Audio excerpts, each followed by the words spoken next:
FENAS-TC. O encontro de hoje terá a presença do colega Donato Volkers Moutinho, que é auditor de controle externo no Tribunal de Contas do Estado do Espírito Santo.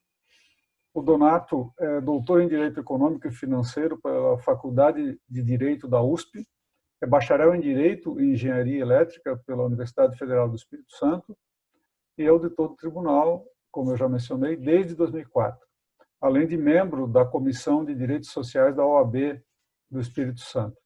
Donato lançou um livro agora há pouco, né, pela editora Blucher, chama-se Contas dos Governantes, Apreciação das Contas dos Chefes de Poder Executivo pelos Tribunais de Contas do Brasil. É uma pesquisa extensa e com um conjunto de dados bastante relevantes sobre o conjunto dos Tribunais de Contas do país. E nós combinamos de o Donato fazer uma apresentação da sua obra e, na medida do possível, centrar nos seus achados, né, em relação ao nosso Tribunal de Contas aqui do estado do Rio Grande do Sul. Então, sejam todos muito bem-vindos. Apenas a título de organização aqui dos trabalhos, né, a gente solicita que as pessoas mantenham seus microfones fechados e o Donato vai fazer uma apresentação inicial e, na sequência, ele se dispôs a responder algumas perguntas que o conjunto de pessoas aqui venham a elaborar. Essas perguntas podem ser feitas diretamente no chat aqui da sala virtual que estamos usando, ou o colega pode se inscrever pelo chat e abrir o microfone no momento que for solicitado a fazer sua pergunta. Então, com a palavra agora, nosso amigo Donato Moutinho. Obrigado pela sua presença, Donato. Somos todos ouvidos. Obrigado, José. Eu que agradeço aí o convite do CEAP, do Sindicato dos nossos colegas, né, auditores aí do Tribunal de Contas do Estado do Rio Grande do Sul e também da FENAS-TC. Então, em vosso nome e do Amauri também, eu saúdo a todos os colegas presentes aqui, que acredito, em sua imensa maioria, são auditores de controle externo como nós, fazem desse ofício aí a sua profissão, né, e é o que acabam contribuindo dessa forma para a sociedade. José, como a gente combinou, né, eu vou tentar falar aqui por volta de 45 minutos. Por acaso, José, hoje chegou a versão impressa do livro, então aqui em primeira mão estão os primeiros a ver, né? Acabei de tirar da caixa aqui um só para mostrar para vocês. E como a gente havia combinado, o livro, os colegas que não sabem, né, o José até já colocou aí no chat, ele está disponível de forma gratuita, qualquer pessoa pode fazer o download lá no site da editora Blucher. O José já colocou o link aí no chat. Bom, José, como a gente combinou, o trabalho realmente ele é extenso, então se a gente fosse falar de toda a extensão, assim, dos vários pontos tratados lá, que no caso traça um regime jurídico da apreciação das contas do chefe de poder executivo, né, pelos tribunais de contas do Brasil, nós íamos precisar de bastante mais tempo, né? Então, eu vou procurar me concentrar aqui para hoje, né? Em outra oportunidade, a gente pode falar de outros assuntos. Eu vou falar especificamente do conteúdo da apreciação das contas do chefe de poder executivo, tá bom? A gente não testou antes aqui, mas eu acho que eu consigo compartilhar a tela, não consigo? Eu acho que o Felipe vai precisar me liberar para fazer isso, tá? Sem ele liberar aqui no Zoom, eu não consigo fazer. Já apareceu a liberação aqui, Felipe. Obrigado. Então, todos veem a tela aí? Um joinha, obrigado. Então, eu vou começar realmente fazendo aqui uma apresentação, né, deixa eu voltar para o começo aqui. Né, do que é a ideia aqui, só para vocês terem uma ideia, assim, um panorama, né, do que foi a pesquisa, né? Nos 5 minutos iniciais, para depois eu poder falar especificamente da apreciação das contas. O primeiro que eu preciso destacar é que o trabalho é um trabalho jurídico, tá? Então, Tem várias questões, né, em relação à contabilidade, em relação à ciência política, né, questões relacionadas às contas do chefe do executivo, mas o foco do trabalho é um trabalho jurídico. Então, o que a gente visou responder lá, o foco, né, o ponto de vista adotado, foi realmente o ponto de vista jurídico. Outra questão importante que os colegas têm que ter em mente quando forem olhar o trabalho ou verem aqui o que eu vou falar na apresentação de hoje, é que foi um trabalho, sendo jurídico, mais que isso, foi um trabalho baseado no conjunto normativo, ou seja, na legislação, né? Uma outra abordagem seria, por exemplo, eu escolher um dos tribunais de contas e analisar as suas decisões, mas não foi isso que foi feito nesse trabalho, né? O que eu fiz nesse trabalho foi realmente pegar todo o conjunto jurídico nacional que, de alguma forma, se relacione à prestação das contas do chefe do Poder Executivo e tentar montar a estrutura disso, partindo da Constituição, mas passando pelas 26 constituições estaduais e a Lei Orgânica do Distrito Federal, passando pelos regimentos internos e leis orgânicas de todos os tribunais de contas do Brasil, aí dos nossos 33, passando também pelas aquelas leis que trazem normas gerais de direito financeiro, né, especialmente a 4.320 e a Lei de Responsabilidade Fiscal, né, e descendo aí no âmbito dos municípios, como eu não tinha como olhar 5.570 municípios, então nós fizemos uma amostra estatística representativa e foram selecionados 68 municípios, e desses 68 municípios nós olhamos a lei orgânica municipal, né, o regimento interno da Assembleia Legislativa também. Então, com toda essa legislação, e nos tribunais de contas, além do regimento interno, também outros atos normativos específicos que tratem especificamente da apreciação das contas. Tá? Então, ficando claro isso, que aqui é um produto da análise do sistema legislativo, do conjunto normativo. Não entro aqui, são outras pesquisas interessantes de serem feitas, inclusive, em como realmente o Tribunal de Contas, por exemplo, do Rio Grande do Sul, aprecia as contas se ele faz alguma coisa diferente do que está previsto na legislação dele, entendeu? Então, isso é importante assim, ter em mente quando a gente fala, né, o desenho da pesquisa. O primeiro capítulo do trabalho, ele trata, né, um capítulo que tem um tanto a ver até com ciência política, porque ele tenta explicar por que nos dias de hoje ainda os governantes devem prestar contas, né? Trabalhando com os conceitos de liberalismo, democratismo, republicanismo, passando pela representação e daí chegando até a accountability, né, em suas dimensões horizontal e vertical. Uma pena que nós não temos como falar disso aqui hoje. Assuntos bastante interessantes, principalmente mais para uma conversa do que para uma palestra, eu diria. No capítulo 2, que é sobre a accountability financeira e orçamentária, eu trato dos assuntos que são mais familiares com praticamente todos os tribunais de contas, né? Aquilo que todo trabalho que fala sobre o Tribunal de Contas acaba tendo que trazer. É lógico que eu trago o meu ponto de vista sobre várias questões, né?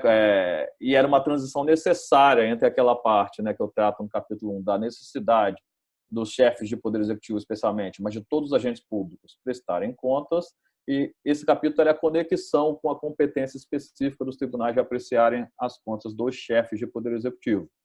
Então, nele eu trato dos tipos de fiscalização, aspectos da estrutura e da relação entre o controle interno e o controle externo, dentro do controle externo, né, dessa relação entre os tribunais de contas e o poder legislativo, a questão da jurisdição e dos tribunais de contas, o processo de controle externo e um pouco da relação aí entre as normas de direito financeiro e os tribunais de contas. E, finalmente, eu trato lá de forma sucinta, né, resumida, das que eu considero as funções dos tribunais de contas. Tá? Agora, realmente, aqui, o que eu gostaria de falar com vocês está no capítulo 3. Né? O capítulo 3 também, ele é o maior capítulo do trabalho, é um capítulo bastante volumoso, vamos dizer assim. E nele eu começo falando dos governantes, porque eu não teria como falar, né, das prestações de contas sem falar dos governantes, que são as prestações de contas dele, que são objeto aí principal do trabalho, a prestação delas. Então, eu falo deles, né, da pessoa deles, da figura como chefe de governo, chefe de Estado. Depois eu trato especificamente da prestação de contas. Aqui alguns conceitos que eu vou trabalhar no capítulo de apreciação estão na prestação de contas, mas eu acho que não vai ter maior prejuízo por questão de tempo a gente ir direto para a apreciação das contas. No trabalho, eu também trato da competência de julgamento, e aí de várias questões, nessa questão de ordenador de despesa, do chefe do Poder Executivo, que é ordenador de despesa, dos demais chefes de poder, né, inclusive o presidente do Tribunal de Contas, da questão dos recursos recebidos de outros entes, como em convênios, e também das contas dos interventores.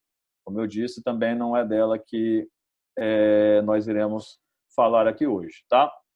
O que eu pretendo falar aqui hoje é dessa sessão, basicamente, é uma sessão da minha tese e agora do livro, né, que saiu, a versão comercial da tese, que fala sobre a apreciação das contas pelos tribunais de contas, né, que é o que deve ser apreciado, né, com que finalidade e como deve ser apreciado. Né? Então, aqui dentro também, o que eu pretendo tratar nesses 45 minutos, Josué e demais colegas, é basicamente aqui o objeto, o objetivo e os critérios e a estrutura do parecer prévio. Depois das perguntas que os colegas tiverem, lógico, a gente pode estender e tratar de outros assuntos, mas eu acho que em 45 minutos o que dá para passar de alguma forma compreensível, assim, seria, eu acho que o mais útil para hoje seria realmente esse aqui, tá? Então, vou começar falando do objeto, né, das contas do chefe de Poder Executivo, né, que é essa pergunta, tá? O que eu preciso apreciar nas contas do chefe de Poder Executivo?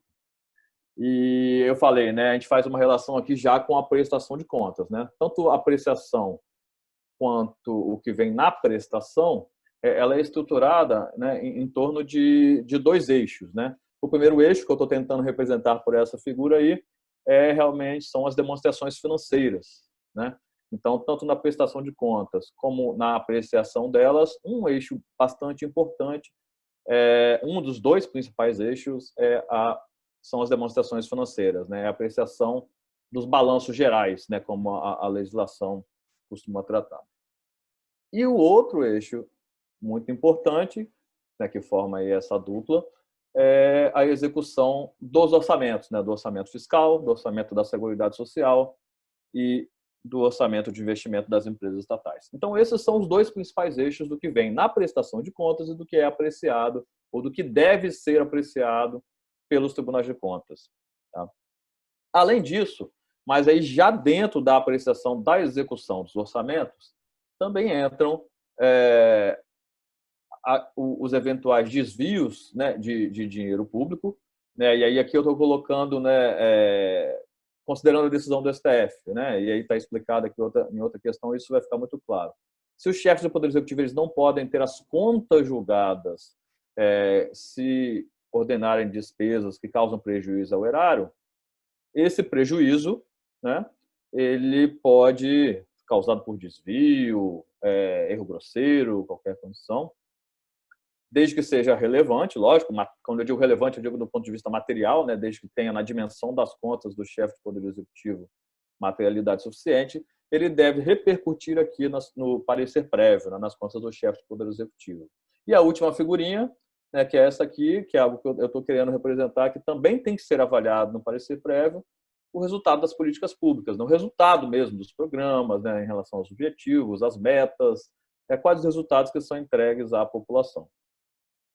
Esses dois, né, tanto o desvio quanto a questão das políticas públicas, eu considero que estão dentro da análise, né, da apreciação da execução dos orçamentos. E o que tem que ter, né, nessa apreciação, né, para quê? Em torno desses dois eixos, né, como ela deve se estruturar, ou para que ela serve, né, aqui tratando do objetivo da apreciação. A apreciação dos balanços gerais, ela tem que resultar numa opinião, e essa opinião é se essas demonstrações contábeis elas realmente representam adequadamente as posições orçamentária, financeira, patrimonial, né, no final do exercício a qual as contas se referem. Então, se as demonstrações contábeis refletem a realidade contábil. E, por outro lado, a apreciação da execução dos orçamentos ela tem que opinar se os orçamentos foram executados em conformidade com os princípios constitucionais legais, né, que são ali aplicáveis, né, com as normas e toda a legislação aplicável. Então, se ela se estrutura tanto a prestação de contas quanto a apreciação de dois eixos, os dois produtos principais dessa apreciação são essas opiniões a respeito dos balanços gerais, por um lado, e a respeito da execução dos orçamentos, por outro. Tá? Ocorre que eu posso ficar na dúvida, e aqui tratando especificamente dos balanços gerais. Vamos esquecer um pouquinho o eixo da execução dos orçamentos, vamos parar aqui no primeiro eixo, que é a apreciação dos balanços gerais, das demonstrações financeiras, né? Como é que eu vou dizer, como que o tribunal vai opinar se esses balanços eles representam adequadamente, né, a situação patrimonial e etc. do ente público? Se nós olharmos a Constituição, as constituições estaduais, as leis orgânicas dos municípios, não tem qualquer pista, né, do que deveria ser apreciado nesse ponto. Qual deve ser o critério de apreciação dos balanços gerais? A Lei 4.320, ela traz lá quais são os conteúdos, né, das demonstrações financeiras, traz os balanços, tal, e ela é complementada também já pelas normas do Conselho Federal de Contabilidade, né? Então, ali eu tenho algo específico já dando uma pista boa, né, do conteúdo do que vai ser apreciado, né? Então, tem que representar adequadamente, tal, mas não diz exatamente quais são os critérios.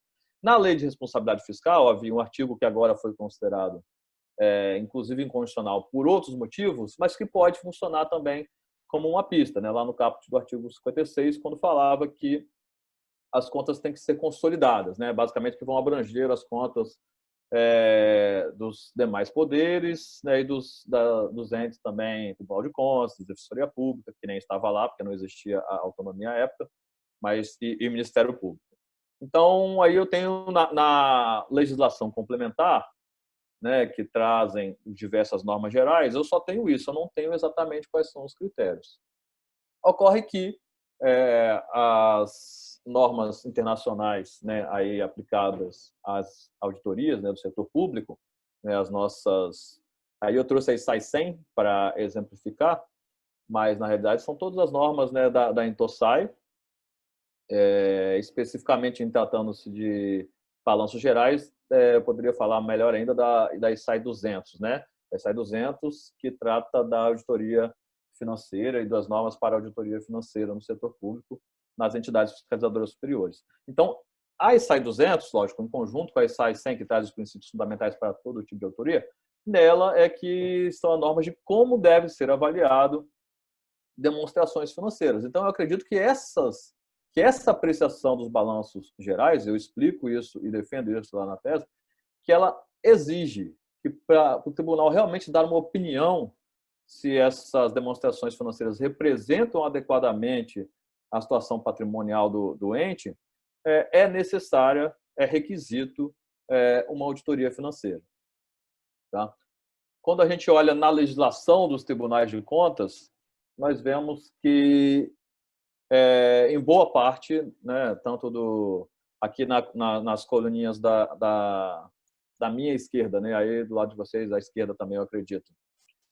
Eu estou falando aqui do que está nas leis orgânicas dos tribunais de contas, do que está à direita no regimento interno e demais atos normativos. Então, a gente vê que a maioria dos tribunais de contas, 82%, não tem previsão na lei orgânica a respeito do que uma auditoria financeira, né, o que tem lá, ou o que deve ser olhado na apreciação dos balanços gerais. Tá? Nenhum tribunal de contas, né, aqui em 0%, trata na lei orgânica, né, tem em sua lei orgânica falando, né, sobre a necessidade de fazer auditoria financeira. Né? E aí, quando a gente entra nos atos normativos, sim, alguns tribunais de contas, 12%, têm previsto nos seus atos normativos internos, né, o regimento ou outro ato normativo interno, essa palavrinha auditoria financeira. E aqui eu fui bem condescendente, tá? Onde tinha a previsão lá, tinha a expressão relacionada à questão das contas do chefe do Poder Executivo, auditoria financeira, ele já foi marcado aqui. Então, 12% são basicamente 4 tribunais de contas. Se eu não me engano, são o TCU, o Tribunal de Contas do Estado do Espírito Santo, também num normativo nosso que é relativamente novo, é do ano passado.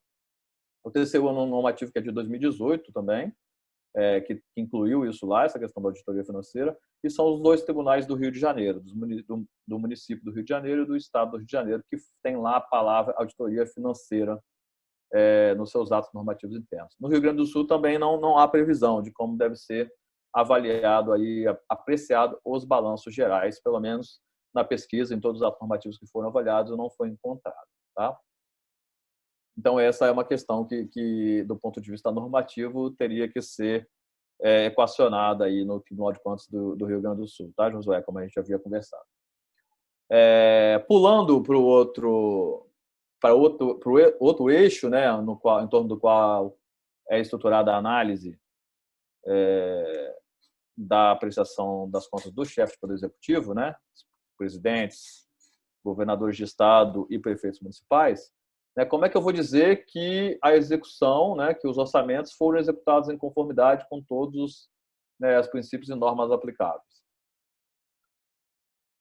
Do mesmo modo que, em relação aos balanços gerais, eu não tenho na Constituição Estadual, nas leis orgânicas, nenhum dispositivo que diz, é isso aqui que vai ser analisado, né, são esses dispositivos, se o Estado cumpriu isso, ou o município cumpriu aquilo, que será examinado na apreciação na execução dos orçamentos. Não tenho nenhuma norma dizendo isso nesses normativos. Na lei de responsabilidade fiscal, eu também não tenho essa norma, embora eu diga lá que os pareceres eles têm que ser conclusivos, né? A principal pista, né, em relação à lei de responsabilidade fiscal e também a 4.320 só dá pistas, não diz exatamente isso aqui que tem que ser avaliado, né? Então eu não tenho, por conta disso, uma norma geral de direito financeiro que defina quais critérios, né, um rol de critérios, por exemplo, que deveriam ser analisados por todos os tribunais de contas na apreciação da execução dos orçamentos dentro das contas dos chefes de poder executivo. Por outro lado, eu tenho na Constituição, na Lei de Responsabilidade Fiscal e na LDO, uma série de normas que ficam claras quando a gente analisa que elas devem ser apreciados, devem ser o critério dessa apreciação das contas dos chefes de poder executivo. Tá? Então, se não tem nesses normativos dizendo assim, isso tem que ser analisado nas contas do chefe do poder executivo, eu tenho algumas disposições que uma análise, né, em conjunto com o sistema normativo me permite dizer que devem sim ser analisados. Então, eu não tenho um rol, mas eu tenho ali espalhado, sem dizer que deve ser utilizado na apreciação das contas, mas eu tenho um rol que, embora não esteja expresso lá, deve sim ser objeto da apreciação da execução dos orçamentos.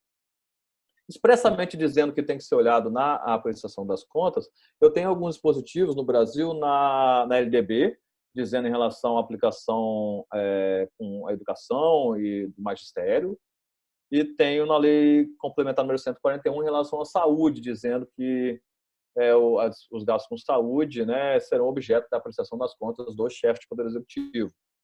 Tem um artigo lá também tratando disso. Mas são realmente muito poucos dispositivos, de forma bastante esparsa, que diz expressamente que deve constar nessa apreciação dos tribunais de contas. Agora, dentro dessas três aqui normas, né, dessas três legislações, né, dizendo aí a Constituição Estadual, desses atos legislativos, né, a Constituição Federal, perdão, a RF e as LDOs de cada ente, eu tenho bastante normas que devem ser avaliadas, né, e devem ser critérios, né, os que devem ser fontes de critérios para a apreciação das contas do chefe do Poder Executivo. Quando eu falo execução dos orçamentos, eu estou falando, lógico, da lei orçamentária anual, né? Os 3 orçamentos são parte ali da lei orçamentária anual, né? Mas a gente sabe que é um ciclo orçamentário que não se limita à lei orçamentária anual, né? Na verdade, essa lei orçamentária anual ela tem que ser executada de acordo com uma lei de diretrizes orçamentárias e, por sua vez, a lei de diretrizes orçamentárias ela tem que ser elaborada também vendo, né, atendendo às disposições que estão lá no plano plurianual. Então, há uma cadeia aí no ciclo orçamentário de normas que tem que observar a norma anterior, né, a LDO, o PPA, e a Lei Orçamentária Anual, a Lei de Diretrizes Orçamentárias. Então, eu acredito também, defendo isso na tese, que quando eu vou apreciar a execução dos orçamentos, eu não posso considerar só o que está previsto na Lei Orçamentária Anual. Eu devo considerar também tudo que está disposto na Lei de Diretrizes Orçamentárias e no Plano Plurianual, naquilo que se aplica àquele exercício. Então, lá no PPA, eu tenho objetivos e metas que vão ser muito importantes aqui na análise da apreciação da execução dos orçamentos. Então, os objetivos e metas que estão no PPA, quando eu for analisar, fazer a análise, né, a apreciação da execução dos orçamentos enquanto Tribunal de Contas, eu tenho que dizer se o tribunal, se o poder público, né, se o governo se busca realmente aqueles objetivos, como é que ele está em relação às metas, se ele as alcança ou não, se as ações dele, né, e omissões estão no sentido em que esses objetivos e metas apontam ou se são divergentes, né? Da mesma forma, na LDO, eu tenho lá as metas e prioridades. Então, ao tribunal cabe apreciar se as prioridades foram realmente prioridades naquele exercício, né? E se, lógico, dizer e colocar de forma clara na sua apreciação se as metas foram ou não cumpridas. E dentro dessas metas, tem diversas metas importantes, mas principalmente as metas de resultado fiscal, né? Que estão lá. Em relação ao PPA, por exemplo, eu tenho vários objetivos em relação a políticas públicas. Então, essa parte de análise da LDO e do PPA ela é muito importante na avaliação do resultado das políticas públicas, né? É aqui que, dentro do trabalho, eu encaixo essa apreciação, principalmente das políticas públicas. E aí, sim, na lei orçamentária anual mesmo, em relação à execução dos orçamentos, eu vou tratar especificamente da conformidade, né? Da execução dos orçamentos foi executada em conformidade com o que prescreve a legislação. Tá? E o que tem, né? Na apreciação da execução dos orçamentos, como eu vou dizer, né? Continuando essa questão dos critérios. Quais são os critérios que estão lá na Constituição Federal? Os dois primeiros, né, que são bastante claros, eu acho que qualquer pessoa apontaria como critérios que devem ser apreciados nas contas do chefe do Executivo, são as despesas mínimas obrigatórias para a educação e para a saúde. Né? Então, isso está na Constituição Federal e deve, sim, ser objeto dessa apreciação, considerando, lógico, as emendas que alteram, né, e tem disposição sobre isso, né, inclusive, no caso federal, o novo regime fiscal. Além das despesas mínimas obrigatórias, na Constituição há várias disposições que visam preservar o equilíbrio do poder financeiro, especialmente entre o legislativo e o executivo. Então, essas normas, por exemplo, as normas que dizem como o poder executivo se pode alterar de algum modo o orçamento, as normas que regulam, né, os créditos adicionais, as normas em relação a duodécimo, do repasse obrigatório do duodécimo, a autonomia financeira dos entes. Tudo isso vem para poder tornar de forma equilibrada, né, o poder financeiro, essa distribuição entre executivo e legislativo. E essa distribuição ela quando em vez alterada, né, por emendas constitucionais, mas a que está lá no momento da apreciação é a que deve ser verificada e deve ser um critério de apreciação na apreciação do Tribunal de Contas. Tá? Além disso, há algumas normas na Constituição que se referem ao equilíbrio da gestão fiscal. Essas normas também devem ser objeto da apreciação dos Tribunais de Contas. Eu vou citar, por exemplo, aqui a regra de ouro. Né? É uma norma que é interpretada a partir da Constituição Federal, que visa o equilíbrio aí intergeracional das contas públicas. Então, é algo que também deve ser objeto aqui da apreciação da execução dos orçamentos, é um critério que decorre da Constituição Federal. Na Lei de Responsabilidade Fiscal, nós temos vários outros critérios. Né? O primeiro que eu vou citar aqui é dos limites, né, com pessoal, de despesas com pessoal, que estão na Lei de Responsabilidade Fiscal e devem ser objeto da apreciação da execução dos orçamentos. Além disso, eu também devo olhar, né, o Tribunal de Contas deve olhar nessa apreciação as questões dos limites de dívida e como é realizado o endividamento, né, as operações de crédito. Também as vedações que a LRF traz em relação à gestão fiscal, por exemplo, de não poder pegar empréstimo com uma instituição financeira que é controlada, né, com o próprio banco público. Acredito que o Rio Grande do Sul ainda tem, né, o Banrisul acho que ainda é um banco público, então não pode o Estado pegar um empréstimo com o Banrisul por vedação da LRF, no seu artigo 35, da mesma forma que no Espírito Santo em relação ao Banestes, o Estado do Espírito Santo não pode porque é vedado, né, e isso já causou até rejeição de contas no âmbito federal, né, naquela questão das pedaladas fiscais. Além disso, o que também deve ser olhado são questões relativas à receita, né? É aqui na execução dos orçamentos que isso deve ser apreciado no âmbito do parecer prévio. Então, tudo aquilo que envolve a receita corrente líquida, por dois motivos. Um, que a receita corrente líquida ela é a base para o cálculo de vários desses limites. Então, o tribunal realmente verificar se aquela foi realmente a receita corrente líquida do exercício, isso é algo relevante, pode ser algo relevante na apreciação do parecer prévio. E, além disso, as questões de renúncia de receitas, tudo que envolve a arrecadação, em relação às metas de arrecadação, isso deveria ser aqui, é um critério que decorre da lei de resultado fiscal e também de normas constitucionais em relação à receita, e que deve ser objeto da apreciação da execução dos orçamentos. Tá? Outra disposição que está na LRF é em relação ao contingenciamento. De acordo com as metas de resultado, né, o Estado, o ente, né, o Estado, o município, ou até mesmo a União, pode ser obrigado a fazer um contingenciamento, e essa disposição que está lá no artigo 9º da LRF também deve ser apreciada, né, de acordo com as metas vigentes, que na apreciação da execução dos orçamentos. E, por fim, da LRF, que eu coloquei aqui, são as questões em relação aos restos a pagar. Se tudo está de acordo lá com, por exemplo, o artigo 42, que é algo que pega bastante, né, em encerramento de mandato, também o objeto, né, o locus adequado para ser apreciado é nas contas do chefe do Poder Executivo e especificamente aqui na apreciação da execução dos orçamentos. Normas que decorrem, e aí, né,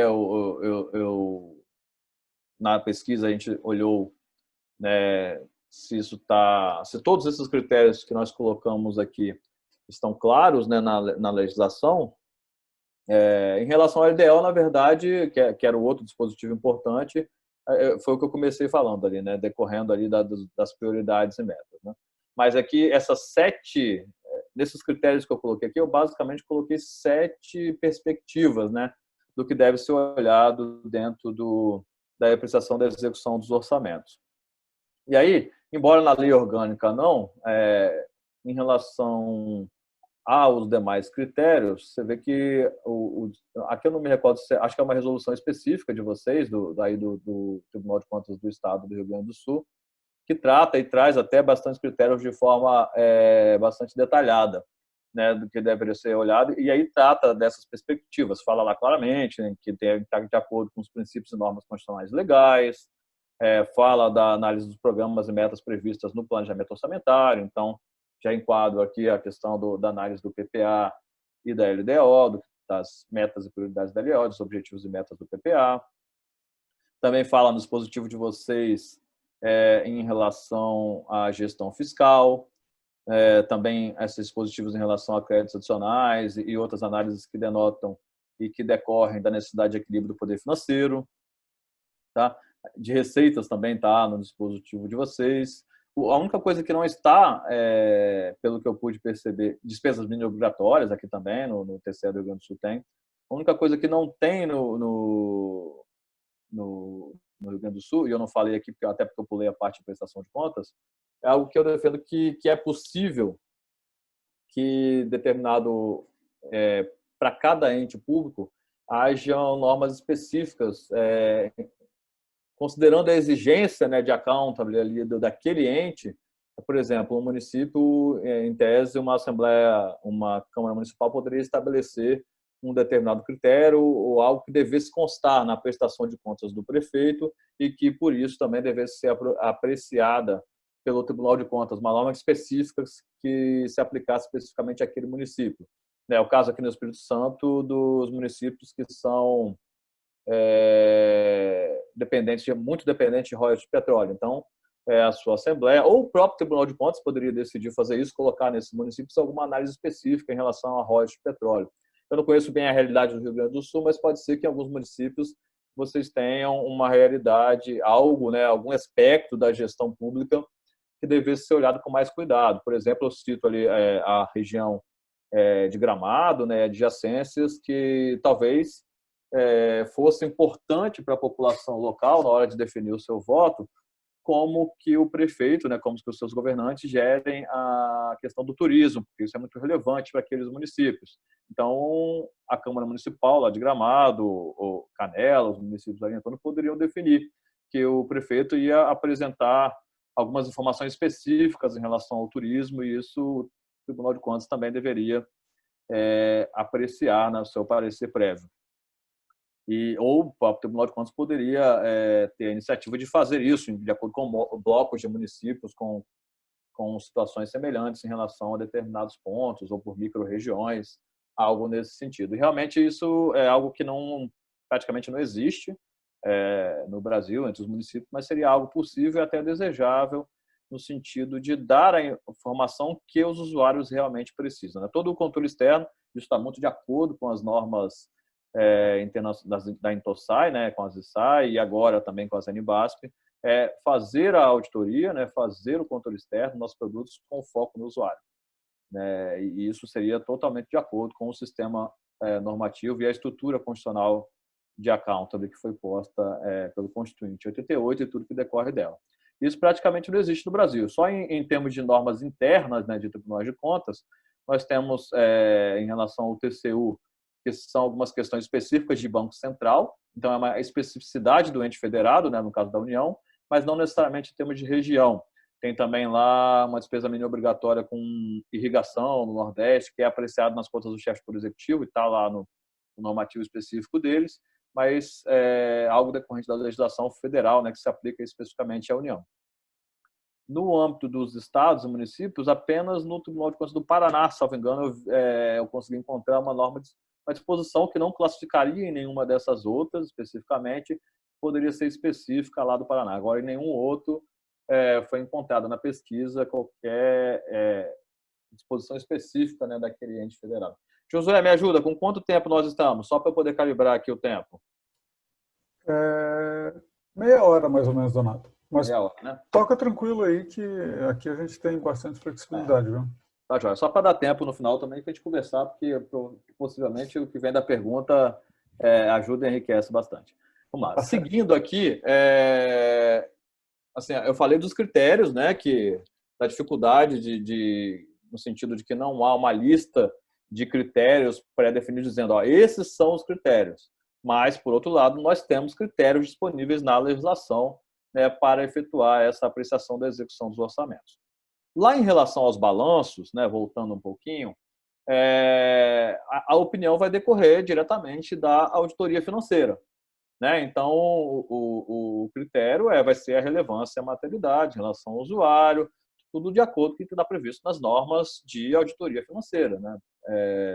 As normas aí no Brasil, né, que estão tanto as NBASP, né, específicas, mas mais detalhadamente as normas do CFC, lá, recepcionadas, né, as normas da ISA. Agora, aqui na execução dos orçamentos, eu também não tenho nenhuma norma, né, no nosso ordenamento que diz assim, isso aqui é causa de rejeição das contas, ou é causa de, mais especificamente, de opinião adversa em relação à execução dos orçamentos, ou de forma mais abrangente, isso aqui é motivo para modificar a opinião em relação à execução dos orçamentos. Isso nós não temos, né, na legislação nossa. Por outro lado, se nós apreciarmos a legislação, nós temos uma série de normas que mostram que não conformidades na gestão financeira e orçamentárias acarretam efeitos para o gestor público, especificamente para os governantes, para o chefe de poder executivo, que são muito mais gravosos até do que a receber uma opinião modificada nas contas ou até mesmo uma rejeição das contas. Né? Então, a solução que o trabalho propõe é que, como ponto de partida para a modificação da opinião, sejam observados também essas disposições, né? Essas normas que nós retiramos de demais disposições legislativas do nosso sistema. Então, aqui eu enumero, né, por exemplo, as disposições que estão lá, não prestar contas, ou em relação a deixar de pagar a dívida consolidada por mais 2 exercícios. Isso é causa de intervenção federal ou estadual. Então, isso também pode ser, né, muito razoável que isso modifique a opinião em relação à execução dos orçamentos nas contas, na apreciação das contas do chefe de Poder Executivo. Do mesmo modo, todas aquelas condutas, né, que estão tipificadas como crimes contra as finanças públicas, né, decorrentes da Lei 10.028. Então, aquelas condutas que são crimes contra as finanças públicas, também é esperável que elas, uma vez apuradas, né, aqueles atos, também seja um caso de modificar a opinião em relação à execução dos orçamentos. Os crimes de responsabilidade, que tem a ver também com a execução financeira, com a gestão financeira orçamentária, também acredito que é bem razoável que eles modifiquem, quando apurados, a opinião em relação à execução dos orçamentos. E aí, da mesma forma, os atos de improbidade administrativa e as infrações contra as finanças públicas previstas lá no artigo 5º da Lei 10.028. Então, se não tem um rol dizendo, ó, isso aqui modifica a opinião em relação à execução dos orçamentos, eu tenho várias normas no nosso sistema que podem ser tomadas como referências, né, em função da sua gravidade, né, que deveriam sim modificar a opinião em relação à execução dos orçamentos. Então, assim, seria interessante que o... Aí me perguntam, né, seria comum uma pergunta assim, Donato, você acha que é necessário, assim, que é absolutamente necessário que haja uma legislação nacional, né, uma lei complementar estabelecendo exatamente quais são os critérios, né, que devem ser apreciados na execução dos orçamentos ou nas contas, de uma forma geral, né, e também o que deve causar, né, acarretar a modificação da opinião da execução dos orçamentos? Eu acho que seria interessante, né, seria até importante que tivesse uma legislação com rol exemplificativo, não com rol exaustivo, mas eu também entendo que o próprio sistema dá as saídas, né? Que essa, por exemplo, é uma saída proposta, é um caminho, né? De eu poder fazer isso com total segurança, com critérios que que obedeceriam aos requisitos dos critérios previstos nas normas de auditoria, né? Seriam critérios aceitáveis, né? Sem o menor problema, eu acredito. Tá? Então, esses dois temas, né? Esses dois eixos, né? Seriam os dois principais eixos em torno dos quais deveria se estruturar a apreciação da execução dos orçamentos. Haveria um terceiro eixo, que eu diria que seria complementar, no qual poderiam ser apreciados outros temas, além desses, né? Temas que poderiam ser definidos tanto pelas casas legislativas, né, pelo Congresso Nacional, pelas Assembleias Legislativas ou pelas câmaras, né, como poderiam ser definidos pelas próprias cortes de controle externo, né, pelos próprios tribunais de contas.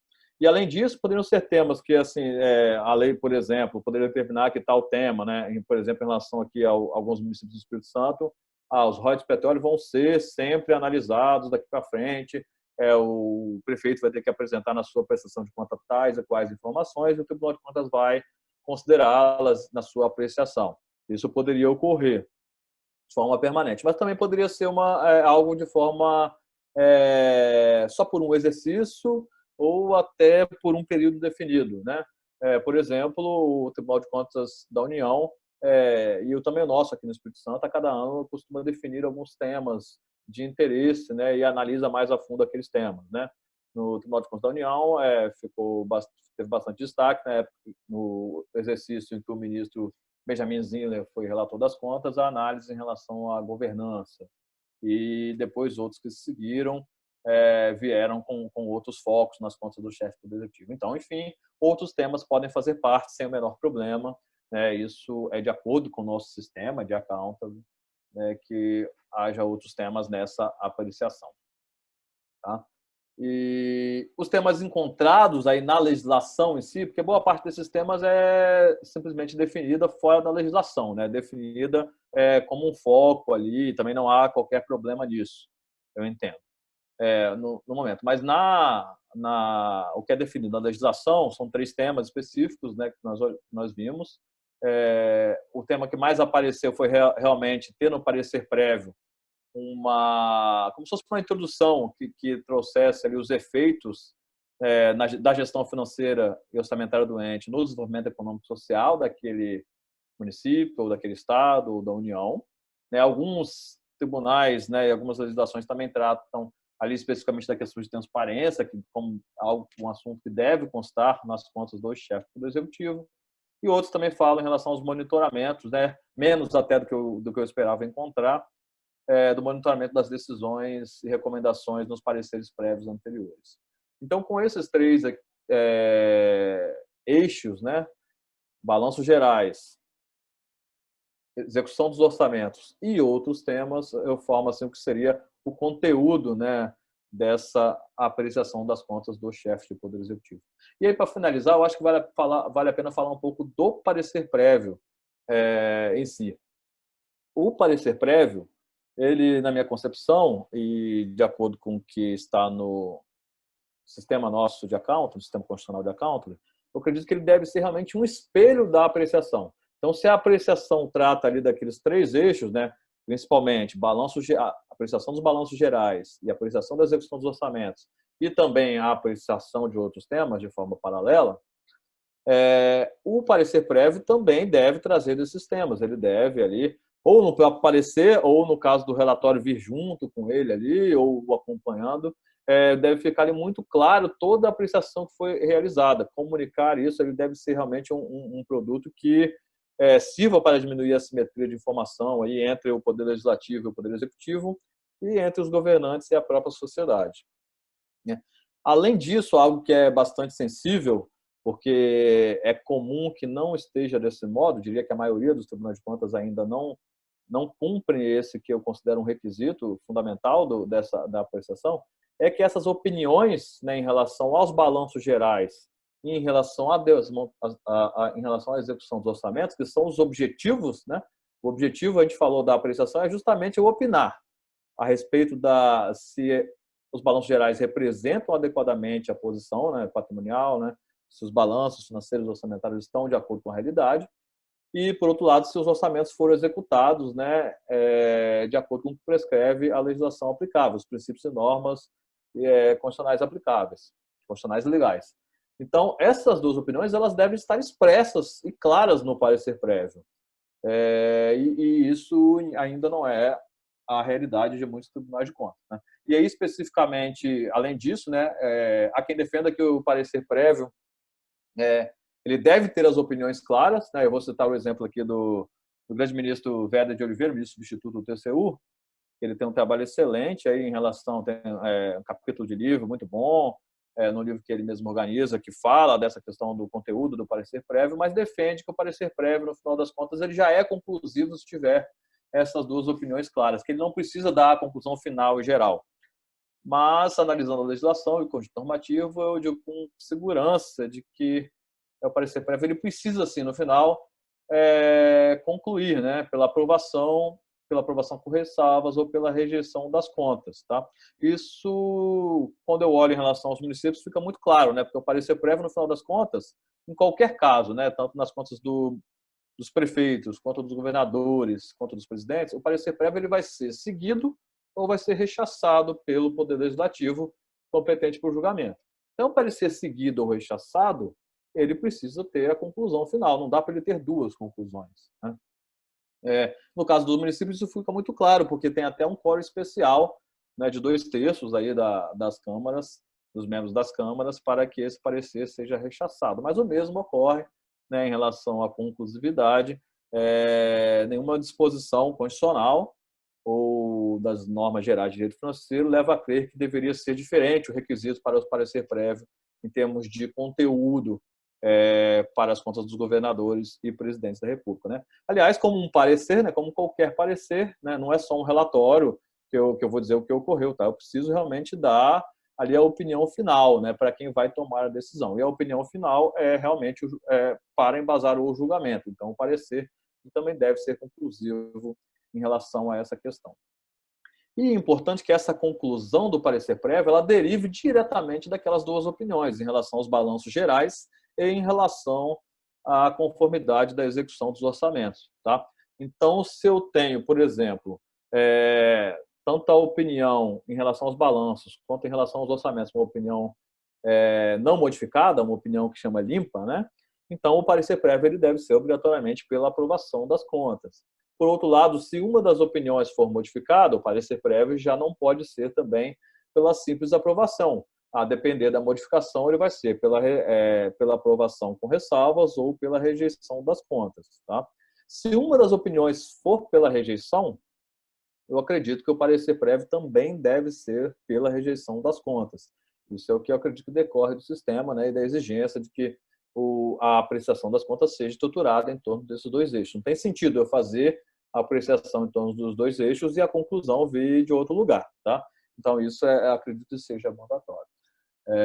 Então, eu preciso, sim, no final das contas, como eu disse, retomando, ter ali dizendo se eu vou rejeitar as contas, se tem aprovação com ressalvas ou a aprovação das contas. E para finalizar aqui em relação ao parecer prévio, eu tenho que ter a conclusão obrigatória, mas eu posso ter, além disso, recomendações e determinações, isso é de acordo com o sistema de accountability, e também posso colocar alertas. Né? De repente, aqueles alertas que eu faço em relação à gestão fiscal do Estado, que também se encaixam em relação à execução dos orçamentos, eles também podem ser incluídos aqui no parecer prévio como um conteúdo adicional, algo que amplia a accountability, não há qualquer problema em relação a isso. Bom, José, era isso. Então, eu acho aqui, cumprindo aqui os meus, ou aproximadamente